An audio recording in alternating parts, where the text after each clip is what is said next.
오늘 말씀은요, 순종의 땅에서도 기근을 만난다라는 그런 내용으로 말씀을 나누고자 합니다. 여러분, 아브라함은 하나님의 말씀에 순종해서 하란을 떠나 가나안으로 들어왔습니다. 우리는 이것을 아브라함의 위대한 순종이다라고 그렇게 말합니다. 그런데 놀라운 장면이 그 뒤에 이어집니다. 바로 10절입니다. 그 땅에 기근이 들었으므로 라고 말합니다. 하나님의 말씀에 순종하여 들어온 이 가나안 땅에서 아브라함은 기근을 만납니다. 우리는 종종 이렇게 생각할 때가 많습니다. 하나님께 순종하면 우리의 삶이 평탄할 거야. 이제껏 하나님께 순종하지 못해 이렇게 고난과 환난과 어려움을 겪었지만 이제 순종하였으니 우리의 삶은 평탄하고 평안하고 아무 일도 없을 거야 라는 그런 생각을 하기도 합니다. 그런데 성경은 그렇게 말하지 않습니다. 성경은 아브라함은 분명 순종했지만 그 순종의 땅에서 고난을 만나는 것을 특별하게 여기지 않고 마치 우리의 인생의 당연한 과정처럼 그렇게 이야기하고 있다라는 것입니다. 그렇다면 우리는 여기서 하나의 질문을 해볼 수 있습니다. 하나님께서는 왜 순종의 길에 기근, 고난을 허락하실까요? 하나님께서는 아브라함에게 이 기근을 통하여 바라셨던 것이 무엇일까요? 10절에서 분명히 말하듯 그 땅에 기근이 들었다라고 한 그 기근은 아브라함의 불순종 때문이 아닙니다. 아브라함이 가나안 땅에 온 것 자체는 하나님의 명령의 한 순종이었습니다. 여기서 우리가 알 수 있는 것은 순종은 고난을 제거하지 않는다라는 거예요. 그렇다면 앞서 우리가 질문했듯 왜 순종의 땅에서 기근을 만났을까? 성경은 우리에게 답을 알려주기에 우리는 쉽게 답을 볼 수가 있죠. 기근은 아브라함의 믿음을 시험하는 하나님의 도구였음을 우리는 알 수 있습니다. 하나님이 왜 시험하시는 줄 아십니까? 하나님이 시험하시는 것은요, 우리의 믿음을 성숙시키기 위해, 우리에게 더 큰 믿음을 주시기 위해 하나님은 때로는 시험이라는 방법으로 우리에게 시험을 연단시키시기도 합니다. 하나님께서는 아브라함이 말씀으로 가나안 땅에 들어왔기에 그 말씀을 끝까지 붙들고 사는 날을 이 기근을 통하여 그 믿음을 시험해 보기를 원하셨습니다. 그런데 이 아브라함의 모습은 어떻습니까? 아브라함은 기근을 만나자 애굽으로 내려가는 모습입니다. 아브라함이 애굽에 거류하려고 그리로 내려갔더니 라고 말해요. 이유도 명확합니다. 왜 내려갔냐면요, 자기가 원해서가 아니라 기근 때문에 내려갔다라고 성경은 그렇게 말합니다. 성경에서 애굽은요, 단순한 지명이 아닙니다. 성경에서 상징하는 애굽은 세상을 의미하기도 합니다. 그리고 성경에서 상징하는 애굽은 옛 습관을 의미하기도 합니다. 인간적인 방법, 세상의 안전, 눈에 보이는 해결책을 애굽으로 그렇게 비유하기도 합니다. 그리고 이 애굽은 지리적으로도 의미가 있습니다. 여러분, 아브라함이 하란에서 내려왔습니다. 하란이 어디 있다고 했죠? 가나안을 기준으로 북쪽에 위치한 그곳이 하란이었습니다. 그런데 애굽은 어디에 있습니까? 애굽은 가나안을 기준으로 남쪽을 지나면 애굽이 나옵니다. 아브라함은 하나님의 말씀에 따라 북쪽에서 하란을 통과하여 가나안 땅으로 들어왔지만 말씀을 통해서 볼 때 점점 남쪽으로 향하다가 결국은 애굽이라는 곳, 즉 가나안을 벗어나는 곳으로 그렇게 지나쳐 버리는 모습을 우리는 볼 수 있습니다. 기근을 해결하려는 그 선택이요, 결국 하나님의 약속인 땅인 가나안을 벗어나게 되는 그런 결과로 이어진 것입니다. 우리도 그렇지 않습니까? 문제가 생기면 우리는 먼저 묻습니다.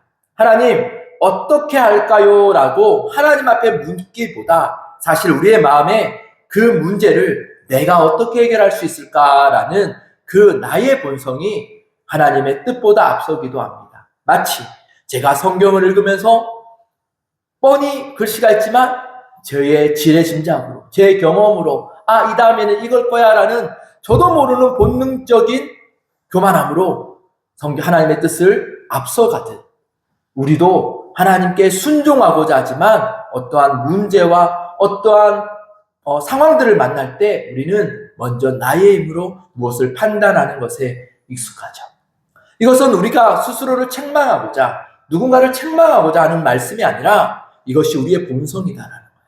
오늘 말씀을 보십시오. 믿음의 조상이라고 말했던 그 아브라함조차 이런 본성의 삶을 살아가고 있음을 볼 수 있습니다. 그렇게 우리는 이 말씀을 통하여 우리가 이제는 하나님 앞에 하나님보다 앞서지 아니하고 그 문제와 상황들을 만날 때 내가 아니라 하나님께 묻는 그 거룩한 습관들을 우리의 삶에서 힘쓰고 노력하여 우리의 삶의 그 방향성을 바꿔야 된다는 것을 오늘 말하고 있습니다. 우리의 생각과 경험과 계산으로 문제를 해결하려는 선택은 서서히 그리고 또한 분명하게 그 길은 서서히 어디로 가게 되냐면 점점 남방으로, 아브라함의 말처럼 점점 남방으로 옮겨가다 결국 약속에서 벗어나게 되죠. 그 길은요, 우리의 힘으로 살아가려는 인생은요, 결국 하나님과 멀어지게 합니다. 그렇게 우리는 이런 우리의 본성, 삶의 별것 아닌 것 같은 이런 본성들을 우리는 주의해야 한다는 거죠.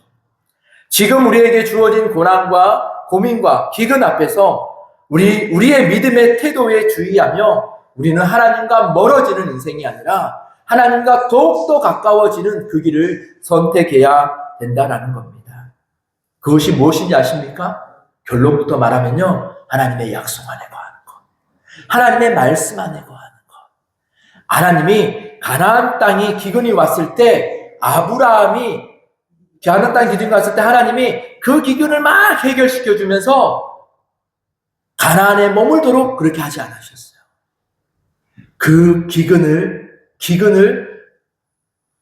하나님의 말씀을 믿고 그 안에 순종하며 기다리길 원하셨던 것이죠. 이렇게 우리의 힘으로 해결하려고 하는 문제는요, 결국 또 다른 문제를 만들어냅니다. 당장 그 위기를 해결한다고 그 문제가 해결되지 않아요. 애굽으로 내려간 아브라함은 또 다른 시험을 만납니다. 바로 사례의 문제입니다. 아브라함은 사례에게 말합니다. 그대는 나의 누이라 하라. 기근 앞에서 애굽으로 내려간 선택은 결국 거짓말과 두려움으로 이어지는 결과를 이어집니다. 여러분, 아브라함이 아내 사례에게 너는 나의 누이라 하라라는 말이 거짓말일까요? 거짓말이 아니에요. 정말 사촌 누이였어요. 그죠? 혈통 사촌 누이였어요. 아내이지만 엄연히 말하면 누이라고 해도 거짓말이 아닌 그런 관계였다는 거예요. 그런데 아브라함은 이 상황을 자신의 위기를 극복하기 위하여, 해결하기 위하여 다른 사람을 더 큰 위험에, 그 아내를 더 큰 위험에 처하게 하는 더 큰 기근과 고난의 길로 이어지게 만든다라는 것을 우리는 볼 수 있습니다. 죄는 멈추지 않습니다. 하나님을 떠난 인생은요, 반드시 믿음의 타협으로 이어지게 됩니다. 죄는 멈추지 않습니다. 죄는 또 다른 죄로, 더 깊은 죄로 이어집니다. 그렇게 우리는 죄를 끊어내야 함을 우리는 볼 수 있습니다. 우리는 타협된 신앙, 내 힘으로 하려는 신앙에서 우리는 멈춰서야 됩니다. 점점 남방으로 옮겨가던 그 본성에 따라 흐르는 그 인생에서 우리는 멈춰서야 합니다. 그 멈춰섬의 이유는 하나님의 약속이고 하나님의 말씀이기에 멈춰야 한다라는 것입니다. 그런데 우리가 이 본문에서 알 수 있는 또 감사한 것은 이것입니다. 하나님은요, 아브라함은 하나님의 말씀을 지키지 않았어요. 가나안 땅을 떠났어요. 근데 하나님의 약속은 지켜진다라는 거예요. 아브라함은 하나님을 떠나 그 약속을 어겼지만 우리에게 큰 은혜가 되는 것은 하나님은 아브라함과 한 약속을 지키신다라는 거예요. 하나님은 여호와께서 바로와 그의 집에 큰 재앙을 내리셨더라라고 성경은 말합니다. 하나님께서 개입하셔서 사례를 보호하시고 아브라함을 애굽에서 다시 나오게 하셔 다시 약속의 땅으로 돌이켜 주시는 은혜를 볼 수 있습니다. 여러분, 하나님께서 아브라함의 죄의 습관들, 죄의 습성들, 죄로 이어지는 그 흐름들을 하나님께서 멈춰 세워주신 것입니다.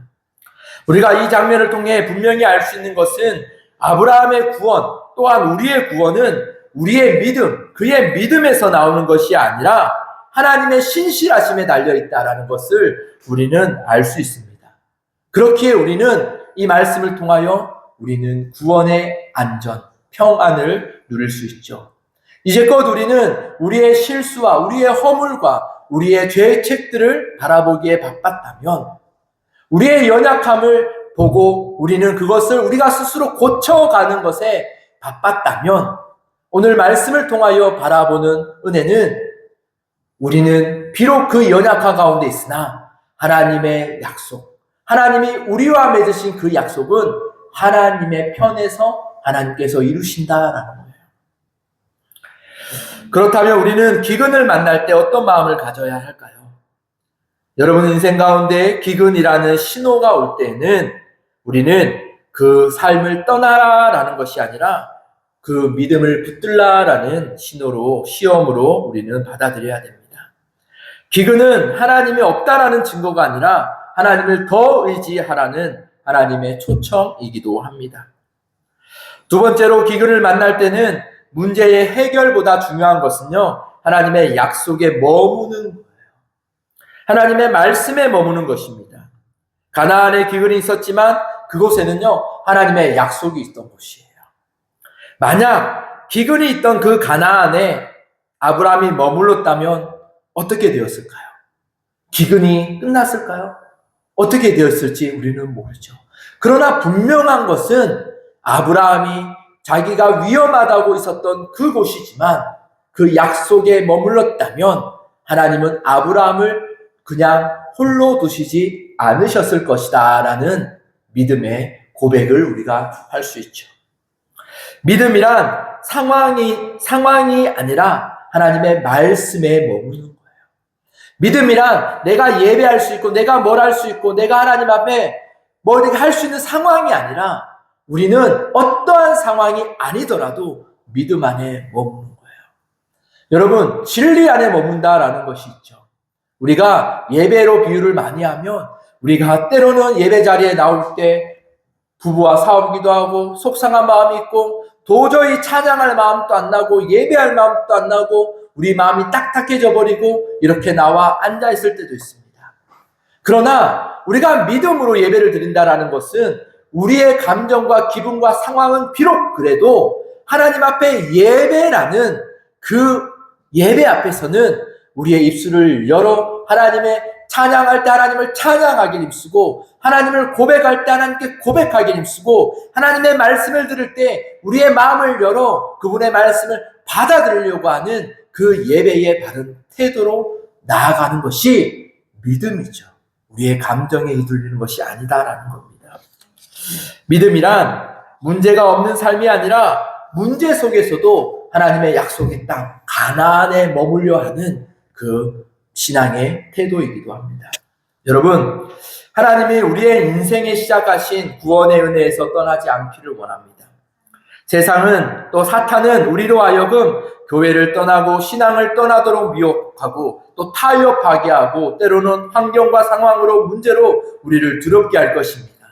그러나 여러분, 하나님이 우리를 부르셨던 그 구원의 은혜와 우리와 언제나 함께 하시겠다라는 임마누엘의 약속을 기억함으로 우리는 그 하나님의 약속, 하나님의 말씀으로 우리의 선 자리에서 우리의 마음을 지키며 우리는 살아가야 합니다.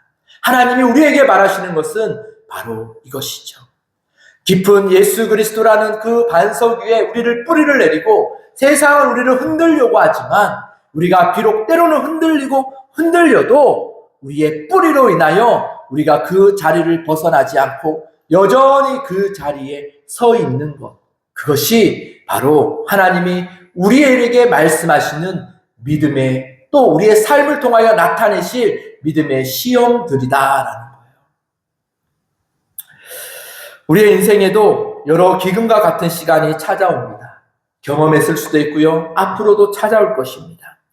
경제적으로, 관계적으로, 영적으로 그때마다 우리는 선택을 해야 합니다. 애굽으로 내려갈 것인가, 가나안에 머무를 것인가. 하나님은 오늘 또 우리에게 말씀하십니다. 내가 내게 약속한 땅에 머무르라 라고 말씀하십니다. 그 약속은 하나님의 말씀에 머무는 것입니다. 기근이 있어도 하나님이 계신 곳은 안전합니다. 오늘 우리의 믿음이 기근 앞에서도 하나님의 약속에 머무르는, 말씀에 머무르는 그런 인생들이 되기를 주님의 이름으로 기도하고 소망합니다. 기도하겠습니다. 하나님 아버지,